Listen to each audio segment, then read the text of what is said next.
Bueno, impactos muchísimos. Me es difícil graduar, ¿no?, las diferentes manifestaciones que pueden estar vinculadas al impacto o a los impactos o las afectaciones tras una agresión sexual o cualquier tipo de situación vinculada con las violencias sexuales. Eh, mm, yo creo que al final todo, o sea, nuestra forma de trabajar tiene que ver no con la graduación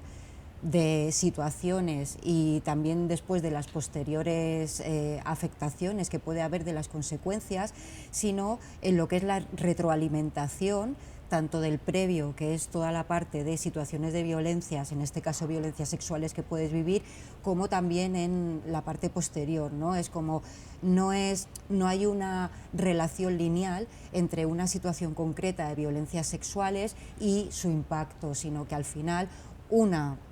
situación concreta, una agresión sexual, puede conllevar diferentes tipos de impactos, no solo a una mujer, sino a diferentes mujeres. Es decir, puede haber tantos tipos de tipologías, ¿no?, de impacto como mujeres hay que somos susceptibles de padecer situaciones de violencia sexual, agresiones sexuales u otra. Por eso, o sea, al final como que es un conjunto, ¿no?, de cosas. A veces a nosotras nos cuesta hablar de algo en concreto, de un concepto en concreto, cuando se nos pregunta, ¿no?, sobre el tema de, ya sea de la comprensión de las violencias o del abordaje o de los impactos y las afectaciones, porque al final va todo como un poco de la mano y de manera interrelacionada, desde la forma en cómo entendemos las violencias sexuales a la forma en cómo las vivimos o en esas afectaciones que se generan después de una posible agresión sexual.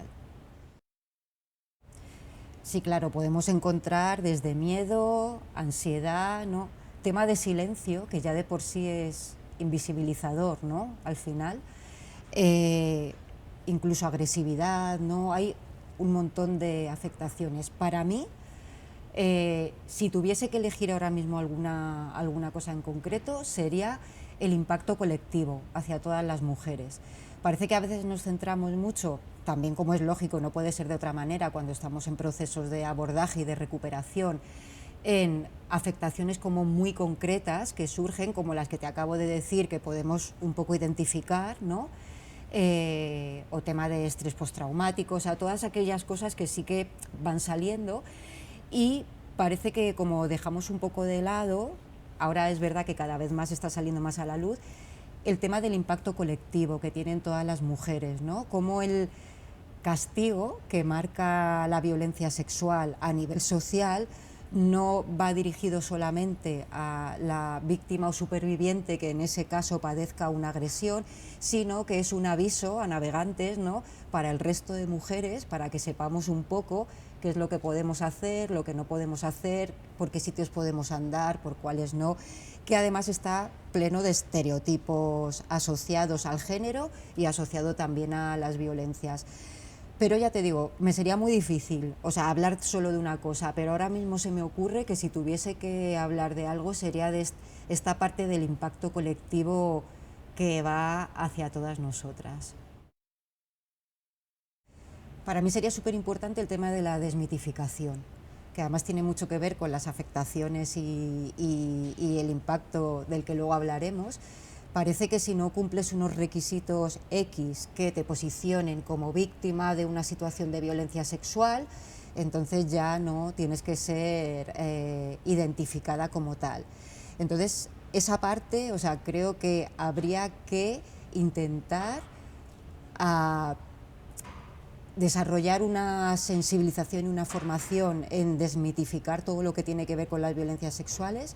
primeramente, obvio, en profesionales o en personas que pueden estar en contacto con víctimas y supervivientes de violencias sexuales, pero también a nivel social. Al final, las bases de las violencias sexuales actualmente son la naturalización y la impunidad. Entonces yo creo que habría que atacar a justamente esas dos patas que actualmente sostienen todo lo que tiene que ver con violencias machistas y especialmente con violencias sexuales. Entonces habría que trabajar mucho en esa desnaturalización, Ah, la desnaturalización tiene mucho que ver con esos estereotipos, con esos mitos y demás, pero no solo a nivel individual, sino, por ejemplo, pienso ahora en los medios de comunicación, de cómo siguen naturalizando y normalizando todo lo que tiene que ver con las violencias sexuales. Y después el tema de la impunidad, que también, ¿no?, tanto a nivel social como a nivel de medios de comunicación, o sea, parece que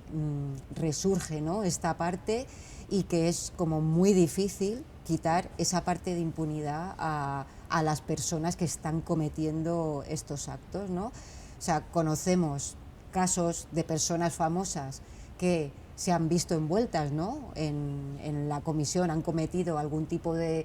agresión sexual o de otra manifestación de violencia sexual y no pasa nada.